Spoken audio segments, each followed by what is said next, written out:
ನಮಸ್ಕಾರ. ಜೋಜೋ ಕಂದ ಪರಮಾನಂದ, ಜೋಜೋ ಮಲಗೆನ್ನ ಮುದ್ದು ಆನಂದ. 10 ನಿಮಿಷದ ಹಿಂದಷ್ಟೇ ರಚ್ಚೆ ಹಿಡಿದು ಅಳುತ್ತಿದ್ದ 3 ತಿಂಗಳ ಮುದ್ದು ಮೊಮ್ಮಗ ತೊಟ್ಟಿಲ ಹಗ್ಗ ಹಿಡಿದು ಹದವಾಗಿ ತೂಗುತ್ತಿರುವ ವೇಕ್ ಜೀಕ್ ಸದ್ದಿಗೆ ಜೋಗುಳದ ಮೋಡಿಗೆ ಸಿಕ್ಕ ಅಳು ನಿಲ್ಲಿಸುತ್ತಾ ಗುಲಾಬಿ ಅಂಗೈಗಳನ್ನು ಮುಷ್ಟಿಗೆ ಕಟ್ಟಿಕೊಂಡು ಒಯ್ದಾಡುತ್ತಿದ್ದ ರೇಷ್ಮೆ ನಯನದ ಕಾಲ್ಗಳನ್ನು ನಿಶ್ಚಲ ಸ್ಥಿತಿಗೇರಿಸುತ್ತಾ ಭಾರವಾದ ಕಣ್ಣೆಪ್ಪೆಗಳನ್ನು ಮುಚ್ಚಿಸುತ್ತಾ ನಿದ್ದೆ ತೆಕ್ಕೆಕ್ಕೆ ಸರಿಯುವ ಯತ್ನದಲ್ಲಿತ್ತು. ಮರುಕ್ಷಣವೇ ಪಚ್ಚೆಂದು ಅರತರದ ಕಣ್ಣುಗಳಿಂದ ತೂಗುತ್ತಿದ್ದ ವಾಸಂತಿಯೆಡೆಗೆ ಹೂ ನೋಟವನ್ನೆಸೆಯುತ್ತಾ ಮತ್ತೆ ತೇಲ್ಗಣ್ಣಿನಲ್ಲಿ ಕಣ್ಮುಚ್ಚುವ ಮರಳಿನಾಟ ನಡೆಸಿತು.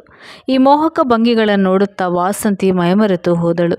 ಈ ಪುಟ್ಟ ಹೃದಯದ ತೊಳಲಾಟವೇನಿತ್ತೋ ಆ ರಚ್ಚೆಗೆ ಈಗ ಹಗುರವಾಗುತ್ತಾ ಕಣ್ಣೆವೆ ಮುಚ್ಚಿದ್ದರೂ ಕನ್ನಕೊಳ ತುಂಬಿದ್ದರ ಕುರುಹಾಗಿ ಕಣ್ಣೆವೆಯ ಪೆಸೆ ಹಸಿಯಾಗಿತ್ತು.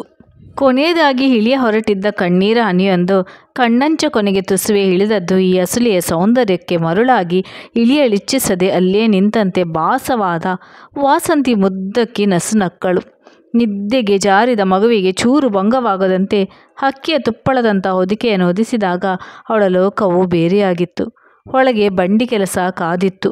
ಇನ್ನೀಗ ಸೊಂಟಕ್ಕೆ ಸೆರಗು ಸಿಕ್ಕಿಸಿ ದಡಬಡ ಕೆಲಸಗಳನ್ನು ಮುಗಿಸಬೇಕು.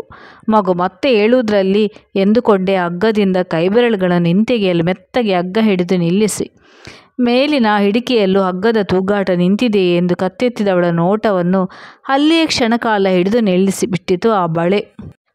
8 ಎಲೆಯ ದಪ್ಪ ಹಗ್ಗವನ್ನು ಭದ್ರವಾಗಿ ತನ್ನೊಡಲಿಗೆ ಸಿಕ್ಕಿಸಿಕೊಂಡು ಹಿಳಿಬಿಟ್ಟು 2 ಕೈ ಚಾಚಿದಂತೆ ಕೆಳಭಾಗವನ್ನು ಅಗಲವಾಗಿಸಿ ಬೆತ್ತದ ತೊಟ್ಟಿಲನ್ನು ಹಿಡಿದು ನಿಲ್ಲಿಸಿ ಈ ಕಂದ ದಿನದಿನಕ್ಕೂ ಹರಳಿ ಬೆಳೆಯುವಂತೆ ಅನುವು ಮಾಡಿಕೊಟ್ಟ ಈ ದಪ್ಪ ಬಳೆ ಮರೆಯಾದ ಮಾವನ ನೆನಪಿಸುತ್ತಲೇ ಇರುವ ನಿರ್ಜೀವ ಎನಿಸಿಯೂ ಜೀವವಿರುವಂಥ ಭಾವವನ್ನು ತುಂಬಿಸುವ ಆ ಬಳೆ.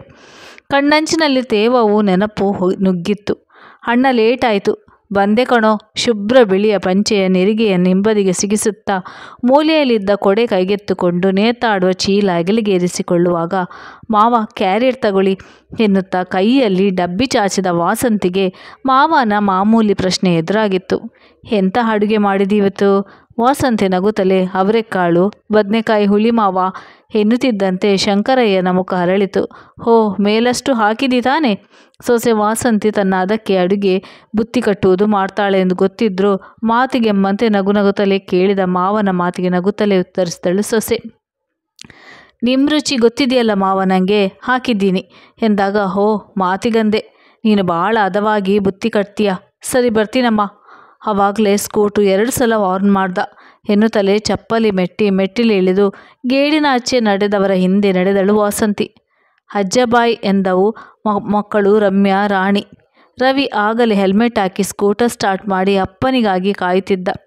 ತಮ್ಮ ಕೈಯಲ್ಲಿದ್ದ ಬ್ಯಾಗ್ ಛತ್ರಿಯನ್ನು ಮುಂದಿನ ಹುಕ್ಕಿಗೆ ಹ್ಯಾಂಡಲಿಗೆ ತಗುಲಿಸಿದರು. ಶಂಕರಯ್ಯ ಬಿಡುಗೈಯಲ್ಲಿ ಹಿಂದಿನ ಸೀಟಿಗೆ ಅತ್ತಿತ್ತ ಕಾಲಿಟ್ಟು ಹತ್ತಿದರು.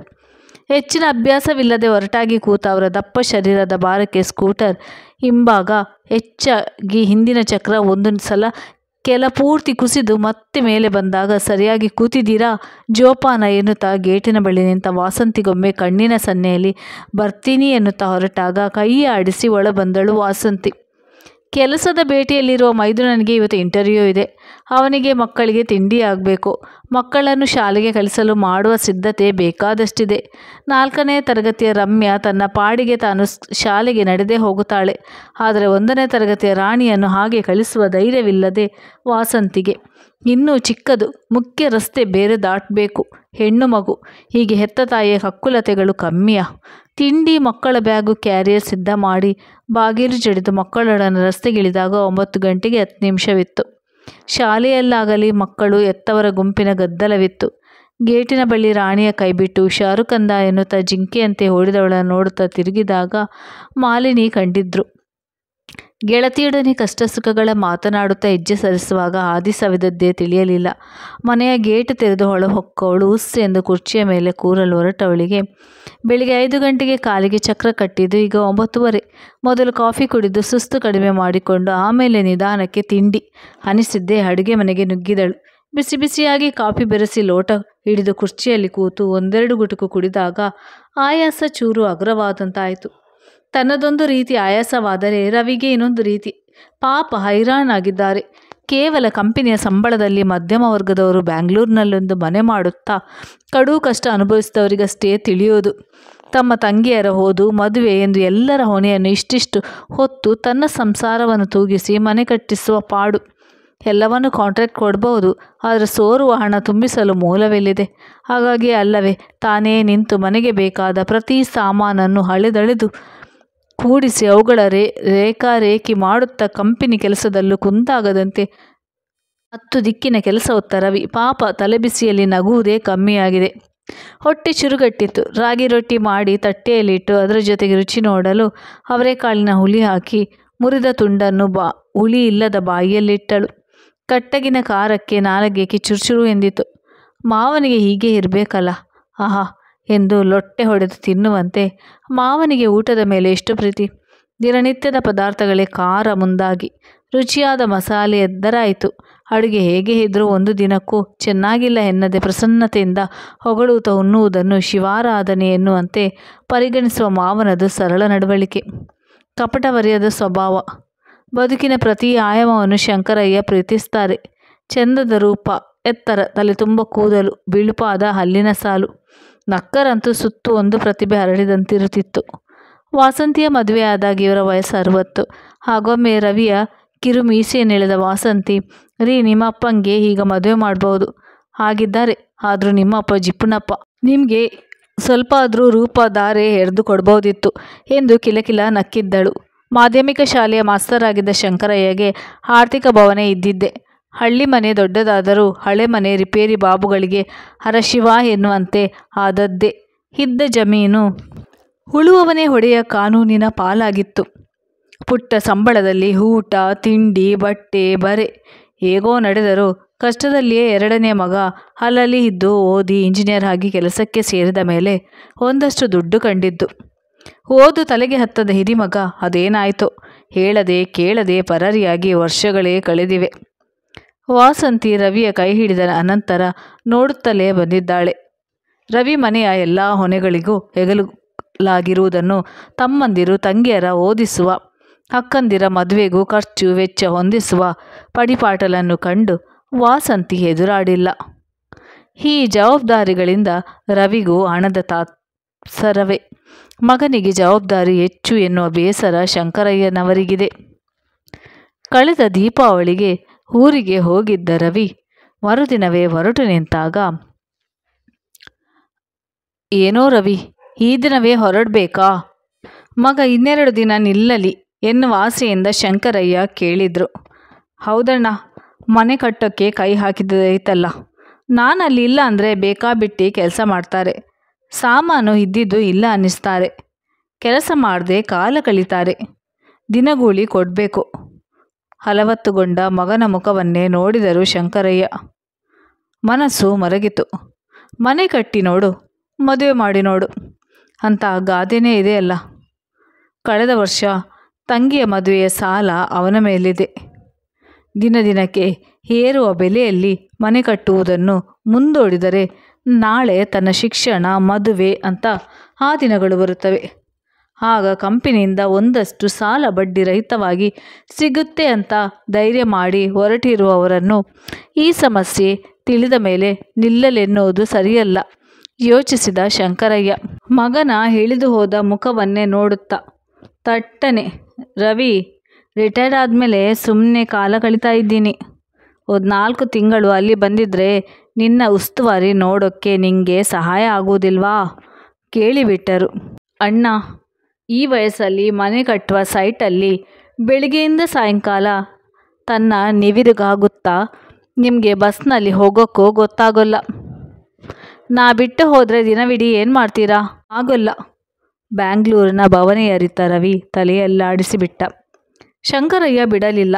ಇದೊಂದಾದರೂ ಮಗನಿಗೆ ತನ್ನಿಂದ ಸಹಾಯವಾಗಲಿ ಎಂದು ನಿರ್ಧರಿಸಿದವರಂತೆ ಮಗನನ್ನೊಪ್ಪಿಸಿ ಬಟ್ಟೆ ಬರೆ ಸಿದ್ಧ ಮಾಡಿ ಮಗನೊಂದಿಗೆ ಬ್ಯಾಂಗ್ಳೂರಿಗೆ ಬಂದಿಳಿದೇ ಬಿಟ್ಟರು. ವಾಸಂತಿ ರವಿಗೆ ಮೊದಲು ಆತಂಕ ಇದ್ದಿದ್ದು ಸುಳ್ಳಲ್ಲ. ಬೆಳಿಗ್ಗೆಯ ದಿನಚರಿ ಮುಗಿಸಿ ಕ್ಯಾರಿಯರ್ನೊಂದಿಗೆ 8ಕ್ಕೆ ಮಗನೊಂದಿಗೆ ಸ್ಕೂಟರ್ ಏರಿದರೆ ಮತ್ತೆ ಅವರು ವಾಪಸ್ಸಾಗುತ್ತಿದ್ದುದು ಮಗನೊಂದಿಗೆ ಸಂಜೆ 6ಕ್ಕೆ. ಬೆಳಿಗ್ಗೆ ಅಪ್ಪನನ್ನು ಸೈಟ್ನಲ್ಲಿ ಇಳಿಸಿ ಅರ್ಧ ಗಂಟೆ ಮೇಸ್ತ್ರಿಯೊಂದಿಗೆ ದಿನದ ಕೆಲಸದ ಬಗ್ಗೆ ವಿವರಿಸಿ ಕಾದಿರುವ ಹೊಟ್ಟೆಪಾಡಿನ ಕಂಪನಿ ಕೆಲಸಕ್ಕೆ ಹೋದರೆ ಸಂಜೆ ತನಕ ಬಿಡುವಿರದ ದುಡಿತ. ಈಗ ಅಪ್ಪನಿರುವುದರಿಂದ ಸೈಟ್ ಕಡೆ ಯೋಚಿಸಬೇಕಾಗಿಲ್ಲ. ತುಸು ನಿರಾಳ. ಮತ್ತೆ ಸಂಜೆ ಸೈಟ್ಗೆ ಹೋಗಿ ಬಂದು ನಡೆದ ಕೆಲಸಗಳನ್ನು ನೋಡಿ ಸುಸ್ತಾದ ಅಪ್ಪನನ್ನು ಮನೆಗೆ ಕರೆತಂದು ಬಿಟ್ಟು ಕಾಫಿ ತಿಂಡಿ ತಿಂದು ಕಾಂಟ್ರಾಕ್ಟರ್ ಬರ ಹೇಳಿದ ಜಾಗಕ್ಕೆ ಸಾಮಾನು ಕೊಡಿಸಲು ಹೋದರೆ ಮತ್ತೆ ರಾತ್ರಿ 9ರ ಮೇಲೆ ಮನೆಗೆ ಇನ್ನು ಒಂದು ಕ್ಷಣ ಮಲಗಲು ಸಾಧ್ಯವಿರದಂತಹ ಧೂಳಿನ ಸಾಮ್ರಾಜ್ಯದಲ್ಲಿ ಮಾವ ಹೇಗಿರುತ್ತಾರೆ ಎಂದು ದಂಪತಿ ಆತಂಕದಿಂದಿದ್ದರು. ವಾರ ಕಳೆದರೂ ಮಾವ ಉತ್ಸಾಹಿತರಾಗಿಯೇ ಹೋಗಿ ಬರತೊಡಗಿದಾಗ ನಿಟ್ಟುಸಿರು ಬಿಟ್ಟರು. ಸೈಟಿನಲ್ಲಿ ಶಂಕರಯ್ಯನವರ ಸಾಮ್ರಾಜ್ಯ ಎದ್ದಿರುವ ಮೋಟು ಗೋಡೆಗಳ ಮಧ್ಯೆ ಸುತ್ತುವರಿದು ಕಲ್ಲು, ಮರಳು, ಜಲ್ಲಿ, ಸಿಮೆಂಟು, ಇಟ್ಟಿಗೆ ರಾಶಿಗಳ ನಡುವೆ ಆ ಹುಬ್ಬು ತಗ್ಗಿನ ಉರುಟು ನೆಲದ ಮೇಲೆ ನೆಟ್ಟಗೆ ಕೂರದ ಗಾಡ್ರೇಜ್ ಕುರ್ಚಿಯ ಮೇಲೆ ಕೂತು ಸಾಕಾದರೆ ಓಡಾಡುತ್ತಾ ಕೆಲಸಗಳ ಪರಿಶೀಲನೆ ಮಾಡುತ್ತಾ, ಲೋ ಪರಶು, ನಿನ್ನ ಮಗನ ಜಲ್ಲಿ ಕೆಲಸದಲ್ಲಿ ಇಡಬೇಡ, ಶಾಲೆಗೆ ಕಲಿಸು ಮಾರಾಯ, ಮನೆ ಕಾಯುವ ಕೂಲಿ ವಾಚ್ಮ್ಯಾನ್ ಪರಶುವಿಗೆ ಹೇಳುತ್ತಾ, ಅಲ್ವೇ ಕಾಂತಿ, ಆ ಮಗಿಗೊಂದು ಚಡ್ಡಿ ಬಿಡಬಾರ್ದೇನವ್ವ, ಅಲ್ಲೋಡು ಹೇಗೆ ಮರಳಿನ ಗುಡ್ಡೆ ಮೇಲೆ ಬರೀ ಮೈಯಲ್ಲಿ ಕೂತಿದೆ. ಪರಶು ಪತ್ನಿ ಕಾಂತಿಗೆ ಕಾಳಜಿಯಿಂದ ಹೇಳುತ್ತಾ ಹಸನ್ಮುಖಿಯಾಗಿರುತ್ತಿದ್ದ ಶಂಕರಯ್ಯ ಕೂಲಿಕಾರರ ಮೆಚ್ಚಿನ ಅಯ್ಯನೇ ಆಗಿಬಿಟ್ಟಿದ್ದ. ಆಗಾಗ ಸೈಟಿಗೆ ಹೋಗೋ ವಾಸಂತಿ ಕಂಡಳು. ಅಂದು ಹಿಟ್ಟಿಗೆ ಕೂರಿಸಿ ಸಿಮೆಂಟ್ ಬಳಿಯುತ್ತಿದ್ದ ಪರಶುವಿಗೆ ಕುಡಿತ ಬಿತ್ತು ಮನೆ ಕಡೆ ನಿಗಾ ವಹಿಸು ಎಂದು ಹಿತೋಪದೇಶ ಹೇಳುತ್ತಿದ್ದ ಮಾವನನ್ನೇ ನೋಡುತ್ತಾ ಇಟ್ಟಿಗೆ ಸಂದುಗಳಿಗೆ ಸಿಮೆಂಟ್ ಬಳಿಯುತ್ತಿದ್ದ ಪರಶುವನ್ನೇ ನೋಡಿದ್ಲು. ತಿಂಗಳಾಗಿತ್ತೇನೋ ಅಪ್ಪೋರೆ, ಈಗಷ್ಟು ದಿನದಿಂದ ಪರಶು ಸುಧಾರಿಸಿದಾನೆ, ಒಂದೊಂದು ಸತಿ ಕುಡಿತಾನಷ್ಟೇಯ, ನಿಮ್ಮಿಂದ ಚೂರು ಒಳ್ಳೆದಾಗ ಗೊತ್ತಾಯ್ತಿದೆ. ಕಾಂತಿ ಅಗಲ ಕಣ್ಣುಗಳನ್ನು ಮತ್ತಷ್ಟು ಅಗಲಿಸುತ್ತಾ ಹೇಳಿದ್ದನ್ನು ಕಂಡು ವಾಸಂತಿಗೆ ಮಾವನಲ್ಲಿ ಹೆಮ್ಮೆಯುಕ್ಕಿತ್ತು. ಮನೆಯ ಉಸ್ತುವಾರಿಯನ್ನು ನಿಗಾವಹಿಸಿ ಮಾಡುತ್ತಾ ಪರಶು, ಈ ಕಡೆ ಕ್ಯೂರಿಂಗ್ಗೆ ಸರಿಯಾಗಿ ನೀರು ಬಿಡು, ಇಡೀ ಕಟ್ಟೆ ಹೊಡೆದು ಹಾಳು ಮಾಡಬೇಡ. ಪಳನಿ ಮೇಸ್ತ್ರಿ ನಿನ್ನೆ 15 ಸಿಮೆಂಟ್ ಮೂಟೆ ಇತ್ತು ನಾ ಹೊರಟಾಗ, ಈಗ 11 ಇದೆ. 4 ಮೂಟೆ ಎಲ್ಲಿ ಕದ್ದಿದ್ದಿ, ಎಲ್ಲಿ ಉಪಯೋಗಿಸ್ತಿದ್ದಿ? ಹೇ ಬಿಲ್ಲ, ಆ ಹುಡುಗಿ ಜೊತೆ ಅಂತ ನಿಂಗೆ ಹರಟೆ ಹೊಡಿತಾ ನಿಂತೆ. ವಾರದ ಬಟ್ಟಡೆಯಲ್ಲಿ ಕಮ್ಮಿ ಮಾಡಿಸಿ ಕೂಲಿ ಕೊಡ್ಲಾ? ಲೋ, ಈ ಸಲ ಹೆಣ್ಮಕ್ಕಳಿಗೆ ಅಷ್ಟು ಸಿಮೆಂಟ್ ತುಂಬಿಸ್ದಿ, ಕೊಡಬಾರ್ದಾ? ಲೇ ಮನೆ ಹುಷಾರಾಗಿ ಮೆಟ್ಲ ಹತ್ತು, ಬಾರದು ಬಾಣ್ಲಿ ಹೊತ್ತಿದ್ದಿ. ಆ ಕಡೆ ಈ ಕಡೆ ನೋಡ್ತಾ ಕಾಲ್ ಜಾರಿತು. ಹೀಗೆ ಕೂಲಿಗಳ ಎಚ್ಚರಿಸ್ತಾ ಪ್ರೀತಿ ಕಾಳಜಿ ತೋರಿಸ್ತಾ ಪಡಪ ಕೆಲಸದವರಿಗೆ ಸಣ್ಣದಾಗಿ ಧಮಕಿ ಹಾಕುತ್ತಾ ಎಲ್ಲರ ಮೇಲೊಂದು ಕಣ್ಣಿಟ್ಟು ಮಗ ಬೆವರು ಸುರಿಸಿ ತರುವ 1 ರೂಪಾಯಿಯ ಮಾಲು ಪೋಲಾಗದಂತೆ ತಡೆಯುತ್ತಾ ತಮ್ಮ ಬದುಕಿನ ಈ ಘಟ್ಟದ ಅಪರೂಪದ ಬದಲಾವಣೆಯ ಮಜಲನ್ನು ಶಂಕರಯ್ಯ ಬಹಳ ಉತ್ಸಾಹದಿಂದ ಅರ್ಥಪೂರ್ಣವಾಗಿ ಕಳೆಯುವುದನ್ನು ನೋಡುತ್ತಾ ರವಿ, ವಾಸಂತಿ ಇಬ್ಬರು ನಿರಾಳರಾಗಿದ್ದರು. ಮಾವನ ಬಗ್ಗೆ ಯೋಚಿಸುತ್ತಿದ್ದ ವಾಸಂತಿ ಮನೆ ಕೆಲಸದಲ್ಲಿ ತೊಡಗಿದಳು. ರಾತ್ರಿ ಊಟಕ್ಕೆ ಕುಳಿತಾಗ ಅನ್ನಕ್ಕೆ ಉಳಿಸಾರು ಕಳಿಸುತ್ತಾ, ರವಿ, ಬರೋ ವಾರ ತಾರಸಿ ಮೌಲ್ಡ್ ಹಾಕ್ತಾರಲ್ಲ, ಒಂದು 3-4 ತೊಟ್ಟು ಬಳೆ ತಂದುಬಿಡು, ಹಾಲಿಗೆ ರೂಮಿಗೆ ಹಾಕೋಕ್ಕೆ. ಶಂಕರಯ್ಯ ಹೀಗೆಂದಿದ್ದರು. ಏನೋ ತೊಟ್ಟು ಬಳೆನಾ? ಈಗ ಅದೆಲ್ಲ ಹಳೆ ಫ್ಯಾಷನ್ ಅಣ್ಣ, ಹಳ್ಳಿ ಮನೆಗೆ ಸರಿ, ಇಲ್ಲಿಗೆ ಚೆನ್ನಾಗಿರಲ್ಲ. 40ರ ವಯಸ್ಸಿನ ರವಿ ತಾನಿನ್ನೂ ತೊಟ್ಟಿಲು ಕಟ್ಟಬೇಕಿಲ್ಲವೆಂದು, ಜೊತೆಗೆ ಮನೆ ಆಧುನಿಕವಾಗಿರಬೇಕೆನ್ನುವ ವಯೋಸಹಜ ಬಯಕೆಯಲ್ಲಿ ಸಾರಸಗಟ್ಟವಾಗಿ ಬೇಡವೆಂದು ಬಿಟ್ಟ. ಅಲ್ವೇ ವಸಂತಿ, ಮನೆ ಅಂದಮೇಲೆ ತೊಟ್ಟು ಬಳೆ ಇಲ್ಲ ಅಂದರೆ ಹೇಗೆ? ಆ ಪುತ್ರಸ್ಯ ಗರ್ತಿನಾಸ್ತಿಯಲ್ಲಿ ನಂಬಿಕೆ ಇಟ್ಟವರ ಪ್ರಶ್ನೆ ಎದುರಾಗಿತ್ತು. ತನಗೇನು ಅಂತ್ಯಕ್ಕೆ ಕೊಳ್ಳಿ ಇಡಲು ಮಗನಿದ್ದಾನೆ, ಆದರೆ ಮಗನಿಗೂ ಬೇಕಲ್ಲ, 2 ಹೆಣ್ಣಿವೆ. ಅವನದೇ ಸ್ವಂತ ಮನೆಯಲ್ಲಿ ಕಬ್ಬಿಣದ ಬಳೆಗೆ ಹಿಳಿಬಿಟ್ಟ ತೊಟ್ಟಿಲಲ್ಲಿ ತಮ್ಮ ವಂಶೋದ್ಧಾರಕ ಮಗನ ಮಗ ಬೆಳೆಯಲಿ ಎನ್ನುವ ಹಳೆಯ ಕಾಲದ ತುಡಿತ ವಾಸಂತಿಗೆ ಅರ್ಥವಾಯಿತು. ಈಗಾಗಲೇ ರವಿಗೆ ಜವಾಬ್ದಾರಿ ಹೆಚ್ಚು. ಈಗಿನ ಆರ್ಥಿಕ ಸ್ಥಿತಿಗೆ ಮಕ್ಕಳು ಯಾವುದಾದ್ರೂ ಸರಿ, 2 ಎನ್ನುವ ಗಟ್ಟಿ ನಿರ್ಧಾರದಲ್ಲಿ ವಾಸಂತಿ ರವಿಯನ್ನು ಅನುನಯಿಸಿ ಮಕ್ಕಳಾಗದಂತೆ ಇತ್ತೀಚೆಗೆ ಆಪರೇಷನ್ ಮಾಡಿಸಿಕೊಂಡಿದ್ದನ್ನು ಹೇಳದಿರುವ ಹಲಕು ದೊಡ್ಡದಾಗಿ ಕಂಡಿತ್ತು. ಈಗ ಹೇಳಿಬಿಡಲೇ ಅನಿಸಿದರೂ ಮಾವನ ಉತ್ಸಾಹದೆದುರು ಧೈರ್ಯ ಮನಸ್ಸಾಗದೆ ಮೌನವಾದಳು. ಮುಂದಿನ 3 ದಿನ ರವಿಗೂ ಶಂಕರಯ್ಯನಿಗೂ ಇದೇ ವಾದ. ಯಾವುದಕ್ಕೂ ಹಠ ಹಿಡಿಯದ ಶಂಕರಯ್ಯ ಇದೇ ಹೇಳುವಾಗ ತಂದೆಗೆ ಎಂದು ಎದುರಾಡದ ರವಿ ರೇಗುತ್ತಾ, ನೋ ಆಗೋಲ್ಲ, ಬೇಡ ಅಂದರೆ ಬೇಡ ಎಂದು ಸಿಡುಕಿಬಿಟ್ಟ. ಅವನ ಗಂಟಿಕ್ಕೆ ದಬ್ಬುಗಳು ಕಂಡು ಶಂಕರಯ್ಯ ಮಾತನಾಡಲಿಲ್ಲ. ನಾಳೆಯೇ ಮೌಲ್ಡಿಂಗ್, ಕನಸಿನ ಮನೆಯ ಸಾಕಾರಘಟ್ಟ, ಇದು ನಿರ್ವಿಘ್ನವಾಗಿ ನಡೆದು ಬಿಟ್ಟರೆ ಸಾಕಪ್ಪ ಎಂದು ರವಿ ಮನದಲ್ಲೇ ಪ್ರಾರ್ಥಿಸಿಕೊಳ್ಳುತ್ತಿದ್ದ. ಬೆಳಿಗ್ಗೆ ವಾಸಂತಿ, ನಾಳೆ ಕೆಲಸದವಳಿಗೆಲ್ಲ ಊಟದ ಏರ್ಪಾಡು ಮಾಡಿದೆ ತಾನೆ ತಿಳಿದಿದ್ದರೂ ಆತಂಕಕ್ಕೆ ಮತ್ತೆ ಕೇಳ್ದ. ಹ್ಞೂ ರೀ, ಹುಳಿಯನ್ನ, ಮೊಸರನ್ನ, ಅಕ್ಕಿ, ಕಡಲೆಬೇಳೆ ಪಾಯಸ, ಪಕೋಡ ಮಾಡ್ತೀನಿ, ಚಿಂತಿಸಬೇಡಿ. 30 ಜನರಿಗೆ ಹೋಟೆಲಿಂದ ತರಿಸುವುದು ದುಬಾರಿ ಎಂದು ಕಷ್ಟವಾದರೂ ವಾಸಂತಿ ತಾನೇ ಮಾಡಲು ನಿರ್ಧರಿಸಿದಳು. ಮೌಲ್ಡಿಂಗ್ ಕೆಲಸ ನಿರ್ವಿಘ್ನವಾಗಿ ನಡೆಯಿತು. ರವಿಯ ಹಿಗ್ಗು ಹೇಳತಿರದು. ಹಾಗೆ ಶಂಕರಯ್ಯನವ್ರದ್ದು ಕೂಡ. ಸರ್, ನಾಳೆಗೆ ಮೌಲ್ಡ್ ಹಾಕಿ 3 ವಾರ. ಸಾರ್ವೆ ಮರ BGV ಕ್ಯೂರಿಂಗ್ ಮಜಬೂತಾಗಿದೆ. ದಿನಕ್ಕೂ 3 ಸಲ ನೀರು ಹೊರಡಿದಿದೆ. ಪಡಪೋಷಿ ಮಾಡಿದರೆ ನನ್ನ ಮೇಲಾಣೆ ಅಂತ ದೊಡ್ಡಪ್ಪ ಅವರು ಹೇಳಿದಂತೆ ಊರಿಗೆ ಹೋಗುವಾಗ ಪರಶು ಕಾಂತಿಗೆ ಮೇಸ್ತ್ರಿ ಫಲನಿ ಹೇಳಿದ್ದಕ್ಕೆ ಕಾಂತಿಯು ಪರಶು ಹುಂಗುಟ್ಟಿದ್ದರು. ರವಿಗೆ ಅಪ್ಪನ ಮೇಲೆ ಇನ್ನಷ್ಟು ಹೆಮ್ಮೆ ಹೆಚ್ಚಿತ್ತು. ತಾವು ಹಠ ಹಿಡಿದ ತೊಟ್ಟಿಲ ಬಲೆಯ ವಿಚಾರವನ್ನು ಕೊನೆಗೆ ಮರೆತಿದ್ದ ಅಪ್ಪನ ಮೇಲೆ ಇನ್ನಷ್ಟು ಪ್ರೀತಿ ಉಕ್ಕಿತ್ತು. ವ್ಯಕ್ತಪಡಿಸೋಣವೆಂದರೆ 3 ವಾರ ಕಟ್ಟಡ ಕೆಲಸವಿಲ್ಲದಿದ್ದರಿಂದ ಶಂಕರಯ್ಯ ಊರಿಗೆ ಹೋಗಿಯಾಗಿತ್ತು. ಅಗತ್ಯ ಇದ್ದರೆ ಮತ್ತೆ ಬರ್ತೀನಿ ಎಂದಿದ್ರು. ಸಾರ್ವೆ ಮರ ತೆಗೆದ ಮೇಲೆ ಬರುವ ಮನೆಯ ಮೊದಲ ರೂಪ ನೋಡಲು ಅವರಿರಬೇಕಿತ್ತು ಅನಿಸಿತ್ತು ರವಿ ವಾಸಂತಿಗೆ. ಪತ್ರ ಬರೆದಿದ್ದರು. ಹೌದು, ನನಗೂ ಆಸೆ ಇತ್ತು. ಇರಲಿ, ನೀವಿದ್ದೀರಲ್ಲ, ತೆಗೆದ ಮೇಲೆ ಹಂಗೆ ಅನಿಸುತ್ತೆ ಅಂತ ಕಾಗದ ಬರಿ ಎಂದು ಉತ್ತರಿಸಿದರು. ವಾಸಂತಿ, ಬೇಗ ರೆಡಿಯಾಗು, ಸೆಂಟ್ರಿಂಗ್ ಬಿಚ್ಚುವ ಕೆಲಸ ಆಗಲೇ ಆರಂಭ ಆಗಿರುತ್ತೆ, ಉತ್ಸಾಹದಲ್ಲಿ ಹೇಳಿದವನ ಮುಖ ಹೊಳೆಯುತ್ತಿತ್ತು. ಮನೆಯ ಮುಂದೆ ಸ್ಕೂಟರ್ ನಿಲ್ಲಿಸಿ ವೆರಾಂಡ ಹೊಳಹೊಕ್ಕಾಗ ಸ್ವಂತ ಗೂಡು ಮನೆಯ ಆಕಾರ ಹೊಂದಿರುವುದನ್ನು ಕಂಡು ವರ್ಷವೊಕ್ಕಿತ್ತು. ಆಗಲೇ ಹಾಲ್ ಮತ್ತು ಪಕ್ಕದ ತಮ್ಮ ರೂಮ್ ಸೆಂಟ್ರಿಂಗ್ ತೆಗೆದಾಗಿದೆ. ರವಿ ತನ್ನ ಸಂತೋಷ ಹತ್ತಿಕ್ಕಲಾಗದೆ ಹಗೂರವಾಗಿ ವಾಸಂತಿಯ ಹೆಗಲ ಮೇಲೆ ಕೈಯಿಟ್ಟು, ನೋಡು ನಮ್ಮ ಶಯ್ಯಗಾರ ಎಂದು ಕಣ್ಣು ಹೊಡೆದ. ವಾಸಂತಿ ನಾಚಿದಳು. ಹಿಂದೆ ರೀ, ಇಷ್ಟು ದಿನ ಉಸ್ತುವಾರಿ ನೋಡ್ತಿದ್ದ ಮಾವ ಈಗಿಲ್ಲಿರಬೇಕಿತ್ತು.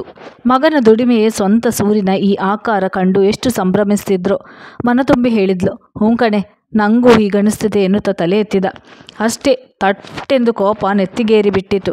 ಅಲ್ಲಿ ತೂಗಾಡುತ್ತಿತ್ತು 2 ಮುಖದ ಕಬ್ಬಿಣದ ದಪ್ಪ ಬಲೆ. ದಡದಡನೆ ಓಡಿದ ಇನ್ನೊಂದು ಕೋಣೆಗೆ. ಅಲ್ಲಿಯೂ ಇದೀಗ ತಾನೇ ಬಿಚ್ಚುತ್ತಿರುವ ಸಾರ್ವೆ ಮರದ ಗಳದ ಮಧ್ಯೆ ಹುದುಗಿ ಕೂತ ಇನ್ನೊಂದು ತೊಟ್ಟಿಲ ಬಳೆ. ಮುಂದೆ ಬೆಲ್ಲನೆಯ ಚಾವಣಿಯಲ್ಲಿ ದೃಷ್ಟಿಬೊಟ್ಟಿನಂತೆ ಎಲ್ಲರ ಗಮನ ಸೆಳೆಯುವ ಈ ತೊಟ್ಟಿಲ ಬಳೆ.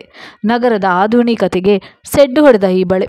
ಫಲನಿ ಪರಶು ಕೂಗಿದ ಜೋರು ಗಂಟಲಲ್ಲಿ. ಪರಶು ಫಲನಿ ಓಡಿ ಬಂದಿದ್ದರು. ಏನಾಯಿತು? ಏನಿದು ಫಲನಿ, ಯಾರು ಹೇಳಿದ್ರು ಈ ಬಳೆ ಹಾಕೋಕ್ಕೆ? ಸಿಟ್ಟಿಗೆ ಜೋರು ಧ್ವನಿ ನಡಗಿತು.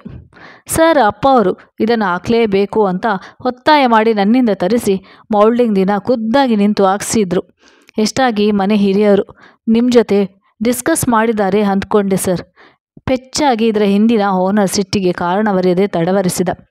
ರೀ ಬಿಡಿ, ಈಗೇನು ಮಾಡೋಕ್ಕಾಗಲ್ಲ. ಏನಾಗುತ್ತೆ ಇದ್ರೆ? ರವಿಯ ಸಿಟ್ಟು ತಗ್ಗಿಸಲು ವಾಸಂತಿ ಪಿಸುಗಟ್ಟಿ ಕೈ ಜಗ್ಗಿದಳು. ಛೇ, ನಾನೇ ನಿಲ್ಲಬೇಕಿತ್ತು. ಮನೆ ಪೂರ್ತಿಯಾಗಿ ಚಾವಣಿ ವೈಟ್ ವಾಶ್ ಆದಾಗ ಇದೊಂದು ಕಪ್ಪು ಚುಕ್ಕೆ ಥರ ಕೆಟ್ಟದಾಗಿರುತ್ತೆ. ಎಷ್ಟೇ ಹೇಳಿದೆ ಅಣ್ಣಂಗೆ, ಸುಮ್ಮನಾಗಿದ್ದು ನೋಡಿ ಕನ್ವಿನ್ಸ್ ಆದರೂ ಅಂದ್ಕೊಂಡಿದ್ಯಾ? ಆದರೆ ಹೀಗೆ ಇಲ್ಲಿಗೆ ಕರೆಸಿದೆ ತಪ್ಪಾಯಿತು. ನನ್ನ ಕನಸು ಕನಸಾಗಿ ಉಳಿಯಿತು. ಅಪ್ಪ ಈ ವಯಸ್ಸಲ್ಲೂ ಮಾಡಿದ ಉಪಕಾರವನ್ನು ಕ್ಷಣದ ಹಿಂದೆ ನೆನೆದಿದ್ದುದು ಮರೆತು ತನ್ನಷ್ಟಕ್ಕೆ ವಿರುದ್ಧವಾಗಿ ತಮ್ಮಿ ಗೊಡ್ಡು ಸಿದ್ಧಾಂತವನ್ನು ಪ್ರತಿಷ್ಠಾಪಿಸಿದ ಅವನಿಗೀಗ ನುಂಗಿಕೊಳ್ಳಲಾಗಲಿಲ್ಲ. ಖಾರವಾಗಿ ಪತ್ರ ಬರೆಯುವಷ್ಟು ಕೋಪ ಸಿಡಿಮಿಡಿ ಎಗರಾಡಿದ. ಮುಂದೆ ಕೆಲಸಗಳು ಇನ್ನಷ್ಟು ಕಾದಿದ್ದವು. ಆದರೆ ಶಂಕರಯ್ಯನವರು ನೋಡಿಕೊಳ್ಳುವಂಥ ದೊಡ್ಡ ಮಟ್ಟದ ಕೆಲಸಗಳಿಲ್ಲದಿದ್ದರೂ ಅವರು ಬರಲಿಲ್ಲ. ಇವನು ಬನ್ನಿ ಎನ್ನಲಿಲ್ಲ. ಆದರೆ ಸಿಟ್ಟನ್ನು ಕಕ್ಕುವ ಕಾಗದ ಬರೆಯಲೇಬೇಕೆಂದು ಅಂದುಕೊಳ್ಳುವಾಗಲೇ ಊರಿನಿಂದ ತಮ್ಮನ ಟ್ರಂಕ್ ಕಾಲ್ ಬಂದಿತ್ತು. ಅಪ್ಪನಿಗೆ 3 ದಿನದಿಂದ ಜ್ವರ. ಇವತ್ತು ಡಾಕ್ಟರ್ ಬ್ರೈನ್ ಹೆಮರೇಜ್ ಅಂತಿದ್ದಾರೆ. ನಗರದ ಆಸ್ಪತ್ರೆಗೆ ಸೇರಿಸಿದ್ದೇವೆ. ನೀನು ಕೂಡಲೇ ಬರುವುದು ಎಂದು. ರವಿ ಎದ್ದು ಬಿದ್ದು ಊರಿಗೆ ಹೋದ. ಹಾಸಿಗೆಯಲ್ಲಿ ಎಲ್ಲ ಮರೆತು ಆಕ್ಸಿಜನ್ ನಲಿಕೆ ತೊಟ್ಟು ಮಲಗಿದ್ದ ಅಪ್ಪನನ್ನು ಕಂಡು ಕುಸಿದು ಹೋದ. ಅಪ್ಪನ ಬಗ್ಗೆ ಹುಟ್ಟಿದ್ದ ಸಿಟ್ಟು ಅಣಕಿಸಿತು. ಅಪ್ಪ ಕಣ್ಣಿಡಿ, ತೊಟ್ಟಿಲ ಬಳೆ ಚೆನ್ನಾಗಿದ್ದಪ್ಪ. ನನಗೆ ತಕ್ಷಣ ಸಿಟ್ಟಿತ್ತು ಅಷ್ಟೇ. ಕಣ್ಣಿಡಿ ಎಂದಾಗ ಶಂಕರಯ್ಯನ ತುಟಿಗಳು ಅದುರಿದವಷ್ಟೇ. ಕಣ್ಣು ತೆರೆದು ಮುಚ್ಚಿಯೇ ಬಿಟ್ಟರು. ಮುಖ ಎಂದಿನಂತೆ ಸುಪ್ರಸನ್ನವಾಗಿತ್ತು. ಇಷ್ಟು ಕುಲಕ್ಷ ಕಾರಣಕ್ಕೆ ನಾನೇಕೆ ಅಪ್ಪನ ಮೇಲೆ ಅಷ್ಟು ಸಿಟ್ಟಾದೆ? ಎಂದೂ ಇಲ್ಲದ ಅಪ್ಪ ಈ ಜಗವನ್ನೇ ಬಿಟ್ಟು ಹೊರಟ ಗಳಿಗೆಯಲ್ಲಿ ಎಂದು ಕ್ರಿಯೆಗಳನ್ನು ಮುಗಿಸಿ ಬಂದ ರವಿ ವಾಸಂತಿಯ ಮಡಿಲಲ್ಲಿ ಮಲಗಿ ಗಲಗಲ ಹತ್ತ. ವೈಕುಂಠ ಸಮಾರಾಧನೆಯ ಫೋಟೋದಲ್ಲಿ ನಗುನಗುತ್ತಿದ್ದ ಮಾವ. ವಾಸಂತಿ, ಮುಂದೊಂದು ದಿನ ನಾ ಕೂತು ಉಸ್ತುವಾರಿ ಮಾಡಿದ್ದ ನಿನ್ನ ಮನೆಯಲ್ಲಿ ನಾ ಹಾಕಿದ ಬಳೆಗೆ ತೂಗು ಬಿದ್ದ ತೊಟ್ಟಿಲಲ್ಲಿ ನಿನ್ನ ಮಗುವಾಗಿ ಬರ್ತೇನಮ್ಮ ಎಂದಿನಂತೆ ಭಾಸವಾಗಿ ತನಗಿನ್ನೂ ಮಕ್ಕಳಾಗದೆಂದು ಭಾವನೆಗೆ ತಿಳಿಸದಿದ್ದದು ತಪ್ಪು ದೊಡ್ಡದೆನಿಸಿ ನಿಶ್ಚಲವಾಗಿ ಹತ್ತಳು. ಹಿಡಿದ ಹಗ್ಗ ಕೈಯಲ್ಲೇ ಇತ್ತು. ವಾಸಂತಿಯ ನೆನಪು 22 ವರ್ಷಗಳ ಹಿಂದೂಡಿತ್ತು. ಗುಲಾಬಿ ಬಣ್ಣದ 2 ಕೈಗಳನ್ನು ಮೇಲೆ ಮಡಿಸಿ ತಲೆಯ ಪಕ್ಕಕ್ಕಿಟ್ಟು ತೊಟ್ಟಿಲ ತುಂಬ ಸುಖವಾಗಿ ಮಲಗಿದ್ದ ಮುದ್ದು ಕಂದನಲ್ಲಿ ಮಾವನೇ ಕಂಡರು. ನೋಡು, ಆ ದಿನದ ಹಠ ಹಿಡಿದು ಬಳೆ ಹಾಕಿಸಿದ್ದು ಯಾಕೆ ಅಂತ ರವಿಗೆ ಈಗ ಗೊತ್ತಾಯಿತು ಎಂದು ನಕ್ಕು ಕೇಳಿದಂತಾಯಿತು. ಅಂದು ಅಷ್ಟು ಗಾಡಿದ ರವಿ ಕೂಡ ಇಂದು ಮೊಮ್ಮಗನನ್ನು ಗಂಟೆಕಟ್ಟಲೆ ತೂಗುತ್ತಾ, ಅಣ್ಣ ಈ ಬಳೆ ಹಾಕಿಸಿದ್ದು ಒಳ್ಳೆಯದಾಯ್ತಲ್ವಾ ಎನ್ನುವಾಗ ಕಣ್ಣಲ್ಲಿ ಅಪ್ಪನ ಮೇಲನ ಪ್ರೀತಿ ಸಿಟ್ಟಾಗಿದ್ದಕ್ಕೆ ಪಶ್ಚಾತ್ತಾಪ ಕೂಡ ವೇದ್ಯಗುವುದನ್ನು ವಾಸಂತಿ ಕಂಡಿದ್ದಾಳೆ. ಮಾವ, ನಿಮ್ಮ ಆಸೆ ಕೈಗೂಡಿದೆ. ಆದರೆ ನಿಮ್ಮ ವಂಶೋಧಕರನಾಗಿ ಅಲ್ಲ, ನಿಮ್ಮದೇ ರಕ್ತವಾಹಿನಿಯ ಮೊಮ್ಮಗಳ ಕುಡಿಯಲ್ಲಿ ಆಶೀರ್ವದಿಸಿ ಸ್ವಾಗತಿಸುತ್ತಾ ಮೆತ್ತಗೆ ಹಗ್ಗದಿಂದ ಕೈ ಹಿಂದೆ ಸರಿಸಿದಳು ವಾಸಂತಿ. ತೊಟ್ಟಿಲ ಕಂದ ಅದ್ಯಾವ ಮುರಳಿ ಮಾಯಗೋ ನಿದ್ದೆಗಣ್ಣಲ್ಲಿ ಕಿಲಕಿಲ ನಕ್ಕು ಮತ್ತೆ ಶಾಂತವಾಯಿತು. ಧನ್ಯವಾದಗಳು ಸ್ನೇಹಿತರೆ, ನನ್ನ ಕತೆ ಕೇಳಿದ್ದಕ್ಕಾಗಿ.